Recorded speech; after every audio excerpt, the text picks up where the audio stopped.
അങ്ങനെ ഞാനും 20 മിനിറ്റിനുള്ളിൽ no oil no ghee perfect cooker biryani തയ്യാറാക്കി. കുക്കറിലേക്ക് 3-4 അരിഞ്ഞു വെച്ച സവാളയും ആവശ്യത്തിന് തക്കാളിയും ഇഞ്ചി വെളുത്തുള്ളി പച്ചമുളക് പേസ്റ്റും ആവശ്യത്തിന് ചിക്കനും അതിലേക്കുള്ള ഉപ്പും 1 സ്പൂൺ ഗരം മസാലയും തൈരും ചേർത്ത് നന്നായിട്ട് മിക്സ് ചെയ്തെടുക്കുക. കുക്കർ അടച്ചു വെച്ച ഒറ്റ വിസിൽ അത് മതി.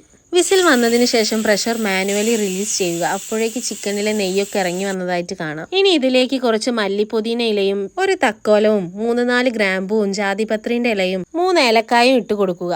കഴുകി വെച്ച കൈമ റൈസ് ഞാൻ 3 ഗ്ലാസ് ആട്ടോ ഇവിടെ എടുത്തിട്ടുള്ളത്. അതിലേക്ക് 1 മുറി നാരങ്ങ നീരും ആവശ്യത്തിന് വെള്ളവും 1 ബേ ലീഫും ആവശ്യത്തിന് ഉപ്പ് കൂടി ഇട്ട് കൊടുത്തിട്ട് അടച്ചു വെച്ച് 1 വിസിൽ വരുന്നവരെ വെയിറ്റ് ചെയ്യുക. വിസിൽ വന്ന് പ്രഷറൊക്കെ പോയതിനു ശേഷം കുക്കർ ഓപ്പൺ ആക്കിയാൽ നമ്മുടെ no oil no ghee biryani ഇവിടെ തയ്യാറാവും. ബിരിയാണി ഉണ്ടാക്കാൻ അറിയാത്തവർക്ക് പോലും സിമ്പിൾ ആയിട്ട് ഉണ്ടാക്കാൻ പറ്റിയൊരു ബിരിയാണിയാണ് കേട്ടോ ഇത്. ഓയിലും ഗീ ഒന്നും ഇല്ലെങ്കിൽ കൂടി നല്ലൊരു കല്യാണ ബിരിയാണി ടേസ്റ്റ് ആയിരുന്നു കേട്ടോ ഇതിന്. ഈ ഒരു ബിരിയാണി ഇതുവരെ വീട്ടിൽ ട്രൈ ചെയ്യാത്തവരാണെങ്കിൽ എന്തായാലും 1 പ്രാവശ്യമെങ്കിലും ഉണ്ടാക്കി നോക്കണം കേട്ടോ. മസ്റ്റ് ട്രൈ ഐറ്റം കൂടിയാണ്. ഇന്നത്തെ വീഡിയോ ഇത്രയേ ഉള്ളൂ. ബൈ.